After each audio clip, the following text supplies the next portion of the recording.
At mga kapuso, kahit patapos na ang panahon ng taga-nito summer, pwede pa rin ituloy ang pamamasyal sa mga lugar na may kakaibang hirit. Sulyapin natin ngayon ang zipline sa loob ng isang mall sa Cebu at ang Bikini Open sa Camarines Sur. Narito ang pagtutok ni Layalvi. Nagumapaw sa kaseksihan at kakisigan ang kauna-unahang Mr. and Miss Hot Body Bikini Open 2013 sa Pasakaw, Camarines Sur. Sa 28 kalahok, may ilan daw na galing sa ibang panig ng Luzon. Kanya-kanya sila ng gimmick sa pagrampa. May tila ba galing sa mundo ng Encantadia.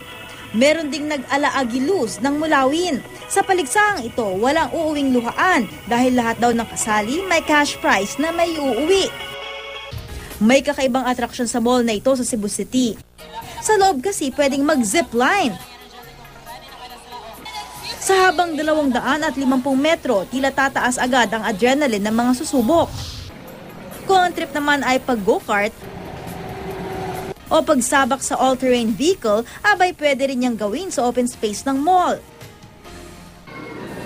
Ang batang yan sa Tarlac City, minanilang ang 50-meter zipline na ito, habang ang isa pang bata na 5 taong gulang lang, di rin kinakitaan ng takot.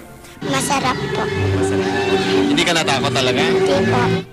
Pero di lang yan ang adventure na pwedeng gawin ng mga chikiting dahil pwede ring subukan ang 20-meter wall climbing.